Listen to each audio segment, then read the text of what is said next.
This video is about adjusting. I'm giving y'all what y'all want, okay? It's about adjusting. I realized, I guess a couple weeks ago, that in August, I'll be on my 9th season of adjusting. I'll be on my 9th season of adjusting. And that's pretty cool. I've been in this game for a little bit, and I've never had to struggle with deployment. I've never had to struggle with getting on rosters. I realized what I liked, didn't like. I realized what I was a good fit for, what I'm not a good fit for. And I realized sometimes that I have to let go of my wants, to trend up, to move up within this industry. And I'm here so I think we talked about how to get licensed. That's what my ebook is about. It's the very beginning, clean slate, how to get licensed as an independent adjuster. Wait, I gotta clean my glasses, y'all. They fall good. But so my ebook is about how to get licensed. Clean slate. You don't know where to go. You see some information, it's not all coming together for you. My ebook pulls it together for you and just give you step by step how to get licensed as an adjuster. A general overview. I'm gonna start this video is gonna be about how to get deployed as an independent adjuster. Okay, so you're licensed. You have your home state license, right? So let's start there. You got your one home state license, right? Now let's get deployed as an inside desk adjuster. This is not in regards to field adjusting. They're similar, but they're different, and I'll probably do a video about that as well. But this is how to get deployed. You're licensed. Now let's get deployed. Okay, so I have 5 steps that have helped my mentees and people that I've helped to go through this process to get employed. Everybody that did what they were supposed to do got employed. Initially, it may not have been an employment that they wanted due to maybe location, the number of hours, or the company or what have you, but they got hired, okay? And this is not for staff. I'll do a different video for staff. This is how to get employed as an independent adjuster, right? Either doing daily claims or CAT claims, okay? So step number 1 is get a couple of licenses, 1 to 3. And I'm gonna tell you why. It has been my experience that I'll show up with 15, 20 licenses, and I'm sitting next to someone who may have 1, 2, or 3 licenses, right? Because the name of the game, once a catastrophe happens, and we're in hurricane season, we're at the beginning of hurricane season, is to get bodies in the chair. Now, how long you stay in that chair depends solely upon you, right? So the name of the game is to get the bodies in the chair. I'm sitting there with 20 licenses, and I have people sitting next to me with 1, 2, 3, and 4 licenses. So I'm gonna say, get licensed in your home state or your designated home state, and then do what you can afford, right? Do what you can afford. If you can afford to apply and get fingerprinted for 15 licenses, hooray, kudos to you. If you cannot, do not let that stop you. If you can get your home state license and 1 other license, you'll be okay. Because let me tell you what they do. They'll bring you on because you have your licenses, because you're licensed, and maybe you have some certifications under your belt, right? Okay, they'll bring you on, and you're only licensed in Louisiana and Texas, but the hurricane hit Florida, right? They will allow you, or they will do the process for you of getting a temporary emergency Florida license. Okay, so they get you the emergency license. all that jazz. So then you're working, right? When you're working, don't get lost in the sauce because you're working. When you get off, you take the time to apply for that state license. You take the time to apply for Florida's license because that's the state you're working in on the temporary emergency license, right? So you go ahead and take the time to get your license. When you get off in the evening, take your time to do that application, because what's going to happen is if that deployment starts to last longer than the licenses, maybe 60 days or 90 days or what have you, then you're going to be one of the first to get let go, because now your emergency license have expired and you haven't uploaded or your new license. You need to have those licenses in place before your temporary emergency licenses expire. That's what I recommend. Okay? So, step 2, update your resume and highlight skills that would reflect why you would be a great adjuster. If you come from Walmart customer service, or you come from Walmart cashier, or Walmart stock, or what have you, highlight your customer service skills. Highlight your front-facing customer service experience, right? Highlight why you would make a great adjuster, okay? That resume. And speaking on resumes, create an email address only for adjusting, because you don't want your emails getting lost. And check that spam folder every now and again. You don't want that deployment email. You don't want something to come through about certification, free certification. You can get this certification for $125. You don't want to miss any of that. Create you an email, right?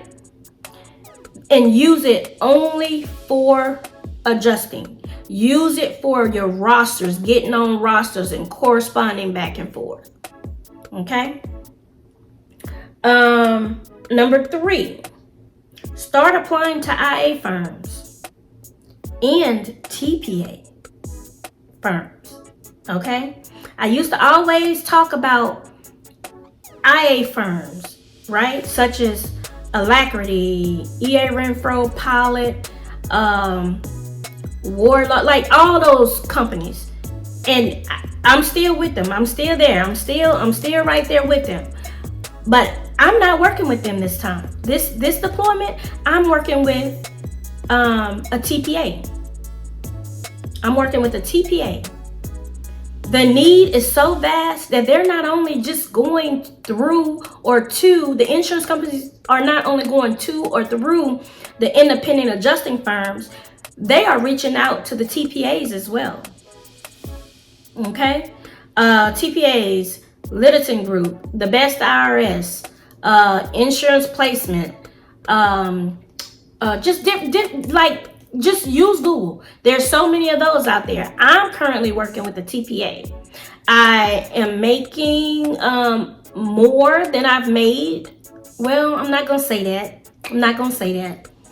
But I'm doing pretty good for myself, and I have additional responsibilities as well. I've just gotten the last couple of weeks that's kind of been keeping me really busy. So do that. And another thing too, let me throw this tidbit in. Try not to burn your bridges with these companies. If you have to burn your bridge, make sure that you know that you will not be going back asking that company if they have any deployment positions. Don't burn bridges unless you are absolutely sure. Now, there's some bridges that, you be like, I'm burning and I know it needs to be burned because I ain't going back across that way. Understood.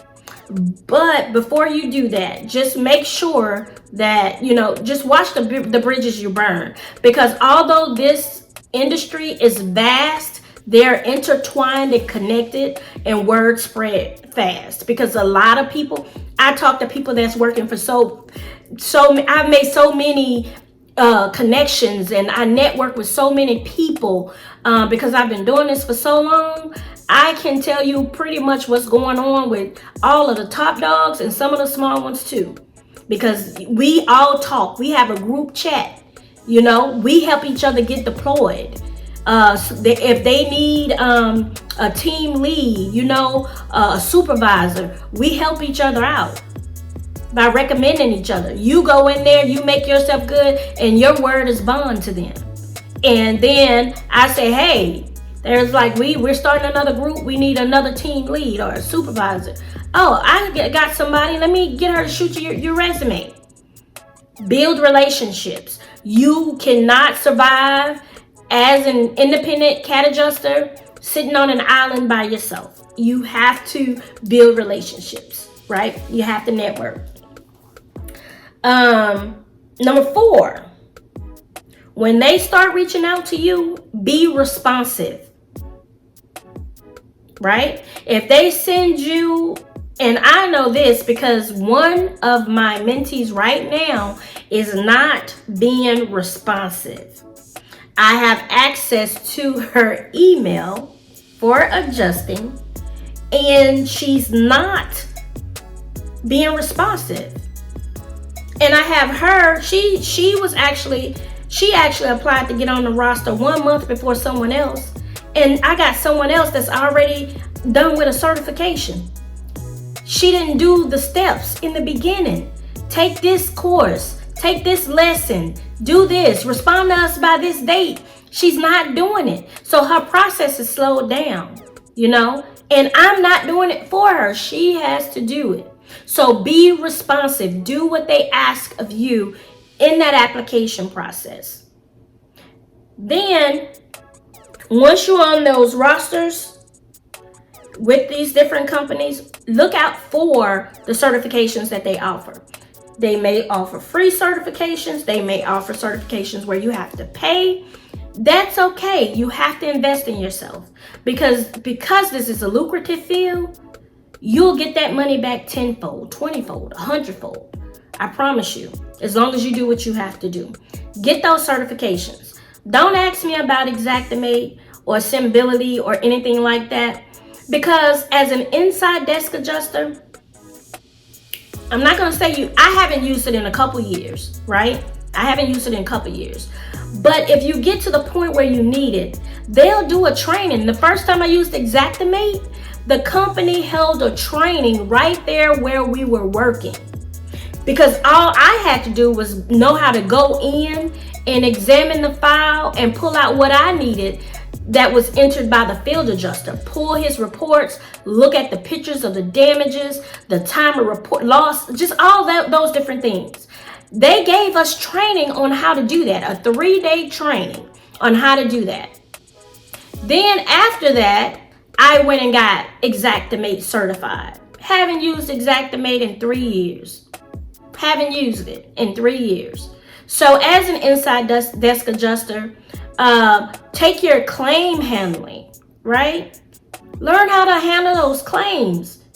That's gonna provide you with longevity. Because for me, somebody like me, when I'm hired and they see my work ethic and how I work, then they'll ask. I usually typically stay on longer because I'm a file reviewer, and a file reviewer goes back and pull files that's done by new adjusters, some experienced adjusters, to make sure that the policy language was applied and the claims were worked up to the satisfaction of that company. I've been a file reviewer on my last 4 deployments, and now I'm a team lead, kind of, sort of, you know. But yeah, so do that. Get those certifications.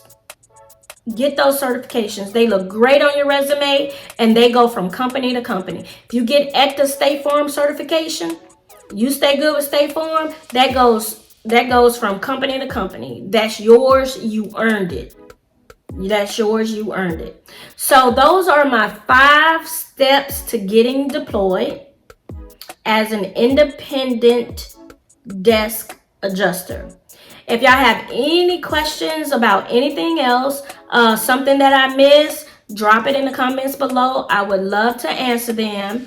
I had said that my this is video number 2. So video number 3, I think I'm going to talk about maybe pay scale or something like that. I'm not sure. I might talk about pros and cons. I'm not sure, but let me know what y'all want me to talk about on my claims video number 3. So this was how to get deployed as an independent adjuster based on my experience in the field, based on my experience with helping people get into the field. So like I said, if I missed something or you have a specific question about something, drop it in the comments below and I'll get to them or I'll make a video about it. Other than that, like, comment, share, subscribe. I really appreciate you, and I hope I'm giving you what you want. And remember, I'm anchored by love. What are you anchored by? Have a good night.